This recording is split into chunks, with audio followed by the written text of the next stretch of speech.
La panne informatique mondiale du 19 juillet 2024 a été déclenchée par une combinaison de facteurs techniques et humains.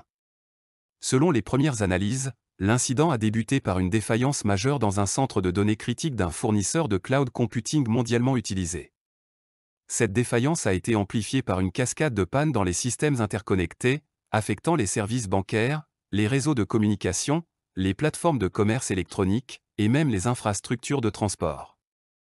Les experts pointent du doigt plusieurs éléments ayant contribué à cette crise: la centralisation excessive des services, de nombreuses entreprises et gouvernements dépendent d'un petit nombre de fournisseurs de cloud, créant un point de vulnérabilité unique. Les cyberattaques, bien que non confirmées initialement, des suspicions de cyberattaques coordonnées ont été évoquées, visant à exploiter les failles des systèmes. Le manque de redondance, les systèmes de secours et les protocoles de récupération d'urgence se sont révélés insuffisants pour faire face à une panne de cette envergure. Les répercussions économiques de cette panne ont été immédiates et massives. Voici quelques-unes des conséquences les plus marquantes: pertes financières colossales, les entreprises ont subi des pertes estimées à plusieurs milliards de dollars en raison de l'interruption des transactions commerciales, des annulations de commandes, et des retards de production. Les marchés boursiers ont été fortement impactés, avec des chutes brutales des indices mondiaux. Perturbation des chaînes d'approvisionnement, les systèmes de gestion logistique dépendants de la technologie ont été paralysés, entraînant des retards dans les livraisons et des pénuries de produits essentiels. Les industries manufacturières et les secteurs de la distribution ont été particulièrement touchés. Crise de confiance, les consommateurs et les entreprises ont perdu confiance dans les systèmes numériques, ce qui a entraîné une réduction des dépenses en ligne et une augmentation des transactions en espèces. Les banques ont dû faire face à une ruée vers les guichets physiques, mettant à rude épreuve leurs capacités opérationnelles. Impact sur les services publics, les hôpitaux, les transports publics et les services d'urgence ont été perturbés, mettant en lumière la vulnérabilité des infrastructures critiques.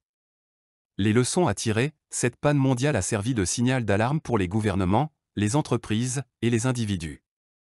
Voici quelques-unes des leçons essentielles à retenir. Diversification des fournisseurs de services, il est crucial de réduire la dépendance à un seul fournisseur de cloud ou de services informatiques. La diversification des infrastructures peut limiter les risques de panne généralisée. Renforcement des systèmes de secours, les entreprises et les gouvernements doivent investir dans des systèmes de redondance robustes et des protocoles de récupération d'urgence efficaces pour faire face à de telles situations. Amélioration de la cybersécurité, la protection des systèmes informatiques contre les cyberattaques doit devenir une priorité absolue. Cela inclut des mises à jour régulières, des audits de sécurité, et la formation des employés. Sensibilisation et préparation, les citoyens et les organisations doivent être mieux informés des risques liés à la dépendance numérique et formés à réagir en cas de crise.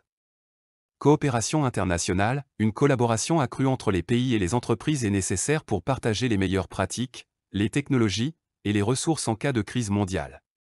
Conclusion, la panne informatique mondiale du 19 juillet 2024 a été un rappel brutal des risques associés à notre dépendance croissante à la technologie. Si les conséquences économiques ont été sévères, cet événement a également offert une opportunité unique de réévaluer et de renforcer nos systèmes numériques.